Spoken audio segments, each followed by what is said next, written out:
Salut à tous les manos, c'est HBK, je suis content de vous retrouver pour cette vidéo unboxing. Ça faisait un petit moment que j'en avais pas fait une parce que actuellement le matériel que j'ai me convient très bien. Là, unboxing, alors j'ai appelé ça du côté obscur les gars parce que si vous me connaissez, je sais pas ce qui m'a pris. C'est à force de traîner avec Raph et Jordan de l'équipe. Vous allez voir ce que j'ai commandé. Starfou là. Petite chose aussi, le décor derrière il a changé tout simplement parce que vous avez remarqué que j'étais absent en ce moment, tout simplement parce que j'ai vendu l'appartement que j'avais et j'ai acheté une maison avec ma compagne. Donc là on emménage, on signe le 9. Donc voilà les gars, je suis dans le juice et c'est pour ça que j'ai pas trop le temps de rejouer. Par contre la bonne nouvelle, du coup on s'installe bientôt. À l'heure où je vous parle, samedi qui arrive, je vais jouer au Continental sur une privée qui est organisée par le collectif 22. Donc c'est des potes de Belgique que ça fait un petit moment qu'on se parle et ça fait un petit moment qu'on s'est jamais vu. Enfin un petit moment qu'on s'est jamais vu, on s'est jamais vu tout court et ça va être l'occasion de partager une journée au Continental. Ensuite pour ceux qui veulent, certains membres de l'équipe et moi-même on sera présents le 11 novembre sur Médicine pour aller faire une petite partie. En général les jours fériés c'est toujours cool donc si vous voulez venir venez les gars. Alors passons au plus important, l'unboxing. Le carton il est juste ici, à savoir que je me suis pas fait livrer, je suis allé le chercher directement en magasin, ça m'a pris une plombe parce que les bouchons, vas-y, je sais pas pourquoi j'ai pas fait livrer, c'est parce que sûrement je le voulais tout de suite. Donc on va passer au unboxing et je vais vous montrer ce qu'il y a dedans. Ah, je vous ai dit les gars, vous êtes pas prêts du tout. Alors, on va regarder ce qu'il y a dedans, donc je vais vous montrer toutes les petites pièces que j'ai. Alors, on va commencer par le Bifrost. La dernière fois qu'on était sur... C'était sur Domaine. Jordan de l'équipe m'a prêté son Bifrost. Et en fait, je trouve ça marrant de pouvoir tirer, que ça fasse un flash de toutes les couleurs. Ensuite de ça, le traceur que j'ai actuellement est trop épais. Du coup, quand je le visse, il se visse pas au fond. Et c'est une vraie galère. Donc j'ai pris le Bifrost. Ça va être plutôt rigolo en partie. Deuxième objet, juste ici, j'ai acheté un petit sight. Je vous montrerai ce que ça donne après. Vous allez comprendre pourquoi j'ai pris un petit sight. Ensuite, pour pas trop donner d'indices, j'ai pris un joint Maple Leaf 50 degrés pour les GBB. Vous connaissez sûrement un classique, un joint au pup qui va me permettre d'améliorer la précision et un petit peu la portée de ce qui va suivre. Ensuite, juste ici, voilà un kit de petits rails. Je sais pas, ouais, c'est bon. Voilà, des petits rails que je vais monter sur la réplique aussi qui va suivre, vous allez voir. Qu'est-ce qui m'a pris? Ensuite, petit canon de précision de 129 mm en 603. Donc ça commence à chauffer de plus en plus. Vous doutez sûrement de ce qui va arriver. Allez là les gars, si vous n'y arrivez pas, c'est que vraiment j'ai pris ce petit kit là. Hop, et j'ai pris un deuxième kit comme ça. Donc vous verrez à quoi servent ces pièces tout à l'heure quand je vais les monter. Ensuite s'ensuit un petit spring. Hop. Pareil, c'est pas hyper détaillé, je vous montrerai à quoi ça sert. Un petit spring qui va aller dans ma réplique pour que j'ai, je crois, un peu plus de réactivité ou je sais pas quoi. Parce que, les gars, vous savez, si vous êtes pas bêtes, c'est un PA. Et les PA, j'y connais que dalle. Alors ouais, je sais, il y en a, ils vont dire, ouais, mais t'as déjà plein de PA. Ouais, mais là, je vous dis, les gars, c'est vraiment le côté obscur de l'airsoft. Vous allez voir. Autre petit article. Alors ça, si j'ai bien compris, ça va permettre à la culasse... de raccourcir le recul de la culasse pour avoir plus de réactivité. Donc pareil, je vais essayer de monter ça tout à l'heure. Vous savez en plus qu'en bricolage je suis une vraie quiche. À mon avis je vais bien galérer. Ensuite les gars, cramé, je pense que de toute façon vous avez deviné. J'ai pris un bloc au pup pour changer celui d'origine. Donc pareil les gars, j'ai jamais bricolé de PA donc ça va. Après il y a pas mal de tutos sur internet, je vais essayer de monter tout ça. Mais voilà, un bloc up qui me permettra d'améliorer celui d'origine et d'avoir une réplique de meilleure qualité. Ça me pique les yeux. Ok les manos, alors ça c'est un convertisseur pour PA, pour mettre des chargeurs de M4. J'ai pris un Creeper, alors il y en a beaucoup qui m'ont dit que Creeper c'était pas fou. Après de toute façon ils avaient que ça en magasin et là c'est le Gen 3. Donc on va voir si ça marche. De toute façon les gars, vous inquiétez pas, cette vidéo elle sera en deux parties. Vous avez sans doute deviné, j'ai pris un PA que je vais brancher en HPA. Et j'ai deux solutions pour ça, j'ai le Creeper. Et la prochaine partie, je vais vous présenter un système qui s'appelle le système Infinite.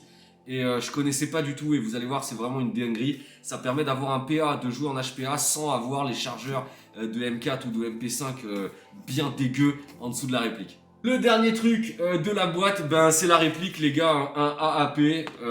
Pourquoi j'ai pris un AAP, même si j'aime les choses un peu plus dans le style des Glock.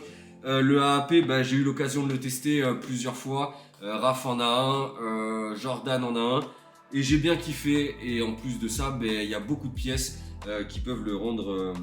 Enfin, on peut le customiser facilement, donc ça c'est plutôt cool. Bien évidemment les gars, c'est mis dans le titre, hein, c'est un unboxing, c'est pas une review. Des reviews sur les AAP, il y en a une pelle. Surtout qu'en plus, ben, vous le savez, je vous le répète, j'y connais rien en PA, donc je vais éviter de vous en parler parce que je vais sûrement vous dire des âneries. Donc ce que je vous propose, c'est de repasser un petit coup sur les objets que j'ai achetés. Je vais passer au montage et je vous montre ce que ça donne à la fin du montage. Alors maintenant que c'est ouvert, on va avoir différents manuels. Ça, je pense qu'on s'en fout. Hop. Et on a la réplique qui est juste ici avec un chargeur à gaz, donc pas à CO2, tant mieux. Comme ça va me permettre de le monter sur l'adaptateur Creeper plus facilement. L'étiquette, on va la dégager, hop. Alors du coup, ce que je vous propose les manos, c'est d'installer toutes les parties externes. Et ensuite je passerai à l'interne et je vous montrerai le résultat final. Donc là on a une poignée d'armement que je vais pouvoir ajouter au cul du AAP juste ici. Donc ça va être assez rapide. Juste ici on a une pièce qui va venir se caler juste en bas là. Donc voilà, ça va donner un petit peu de couleur. Et je vais mettre le sight avec les rails sur le dessus et puis je vous montre ça tout de suite. Alors du coup c'est plutôt simple, hein. On a juste à foutre les vis dedans, visser un petit peu. Ensuite on a juste à glisser en face des trous, on visse. Et voilà. Ça marche bien, donc ça c'est plutôt cool. On passe au deuxième objet, je vous montre ça et on regarde ça tout de suite. Ok, alors de ce que j'ai vu, rien de compliqué, il va falloir prendre cette petite pièce là, la glisser juste ici, passer la vis et ensuite poser cette partie là sur le dessus et revisser, let's go.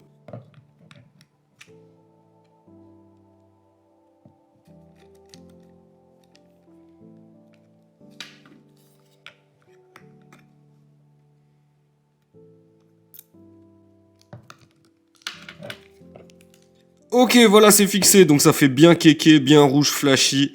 Les gars, c'est l'heure du 1000 speed. Ensuite, on va passer à l'installation des rails, donc rien de plus simple, hein. Il y a des petits trous là, vous avez juste à caler le rail sur les petits trous et visser. On va du coup maintenant faire la même chose pour le petit rail qui va venir se loger sous, je sais même pas comment on appelle ça, si c'est une sorte de canot externe ou autre chose. Mais en tout cas, ça va aller là-dessous. Voilà, maintenant que c'est fait, on a le rail inférieur qui va pouvoir accueillir une lampe Valkyrie Pro de chez Olight. Et sur le dessus, on va y mettre le RMR que je vais vous montrer tout de suite. Tac, la boîte elle est là, on va pouvoir ouvrir tout ça. Alors c'est pas un truc de ouf, hein, c'est un truc vraiment compact et assez petit. Tac, donc il y a les lingettes, il y a plein de trucs, il y a les clés. Et le RMR va être, tac, juste ici. Hop, donc vous avez un petit cache, on va l'enlever. Et voilà, donc c'est le petit RMR qui va aller sur la réplique. A savoir que ce petit RMR nécessite des piles CR2032. Donc pour l'insérer, vous avez deux vis sur le dessus. Il faut toutes les deux les dégager pour pouvoir mettre la pile.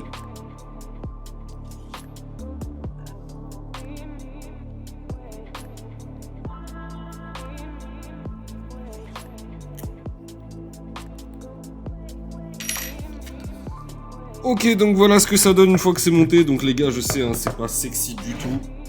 Mais au moins, ça a le mérite d'être pratique. Je vous en ai parlé il y a 2 secondes. Voici la lumière qui va venir se fixer sous la réplique. Donc c'est la Olight Valkyrie Pro. J'ai pris ce modèle là parce que ça tartine plutôt bien. Au début, je voulais prendre la BALDR S, je crois, avec le laser, mais c'est vrai que le laser ne me sert à rien. Donc là, c'est vrai que cette lampe là elle est plutôt pratique parce que j'ai juste à appuyer, ça éclaire plutôt bien, ça tartine pas mal. Donc ça, sous le PA, ça va être vraiment indispensable. Alors voilà, vous voyez, hein, ça vient se fixer très facilement avec cette petite languette juste là. Au niveau de l'ergonomie, c'est vraiment pas mal parce que la lampe est légère et petite. Et ensuite, une fois prise en main, c'est vraiment pratique avec les deux boutons. Il y en a un à gauche, un à droite. Je vais pouvoir appuyer dessus avec mon pouce et du coup, que la lumière fût. Voilà, donc vous voyez la lampe hyper facile à à mettre avec la petite languette que vous voyez sur le côté au-dessus de Olight. Vraiment très pratique, hein. Dans la boîte vous avez un adaptateur Glock ou 1911, donc voilà, très très facile à mettre. Je vous ai dit, c'est une lampe qui est petite, qui est légère, donc vraiment top du top pour ce genre de réplique. Ok les gars, maintenant qu'on a fait ça, on va passer à l'interne. Alors je vais pas filmer parce que là c'est vraiment, la position n'est vraiment pas confortable, donc je vais faire ça tranquillement et puis je vous ferai le test de la réplique en fin de vidéo. Relais Manos, du coup il m'a fallu pas mal de temps parce que j'ai galéré au final. Le nouveau bloc, j'ai pas réussi à l'installer dedans, donc je vais demander à Raph de m'aider parce que je perds patience et je vais tout éclater. Le creeper, alors je sais pas si c'est moi ou si vraiment les autres avaient raison et c'est de la merde. Je pense l'avoir bien installé, hein, parce qu'il n'y a rien de compliqué. Et en fait, si vous voulez, quand j'insère le chargeur et que j'insère du coup le chargeur de M4 dedans et que je le relie à ma bouteille HPA, je tire mais il n'y a aucune bille qui sort. Et j'ai remarqué que si j'arme la culasse en arrière, il y a une bille qui sort et après ça continue de tirer mais il n'y a plus de bille qui remonte. Donc c'est vraiment de la merde, ou alors je m'y suis mal pris. Donc si vous avez des conseils, n'hésitez pas à les donner en commentaire. De toute façon, demain j'ai mon kit Infinite qui va arriver. Si vous ne connaissez pas le kit Infinite, ça permet d'avoir justement ce PA en HPA mais sans avoir le chargeur de M4. En fait, vous allez avoir un système qui va se loger à l'intérieur juste ici, quelque chose de très fin. Les chargeurs du coup sont différents, sont plus fins. Et vous avez un adaptateur qui sort juste derrière pour brancher votre câble HPA. Donc ça permet d'avoir une réplique de points en HPA sans avoir le gros truc bien dégueu et le chargeur de M4 bien dégueu. Alors forcément on perd l'avantage des chargeurs de M4 avec 120, 150 billes. Là on passe sur du 26 mais on garde ce côté un peu réaliste où il faut changer de chargeur assez souvent tout en étant branché en HPA. Du coup je vous montre un petit peu de près ce que ça donne, hein. J'ai juste rajouté le Bifrost, vous avez le RMR sur le dessus, vous avez la lampe Olight qui est juste ici, qui tartine plutôt bien, donc ça c'est cool. Et là encore elle n'est pas chargée à fond. Donc voilà, j'attends d'avoir le kit Infinite demain, je vais monter tout ça. Et soit je vous en referai une vidéo, soit vous verrez la vidéo test sur le Continental samedi. Voilà les manos, j'espère que la vidéo vous a plu. Elle est assez courte, hein, rien à voir avec les vidéos de gameplay. Juste pour vous montrer que je suis passé du côté obscur de la force avec ce PA. Je vais pouvoir courir dans tous les sens, alors vous inquiétez pas, hein, je vais pas mettre de collants et de shorts roses et verts.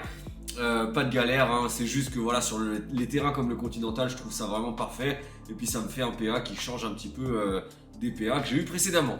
Voilà, en attendant la prochaine vidéo les manos, je vous souhaite une bonne soirée et je vous dis à la prochaine pour une vidéo gameplay. Ciao les manos.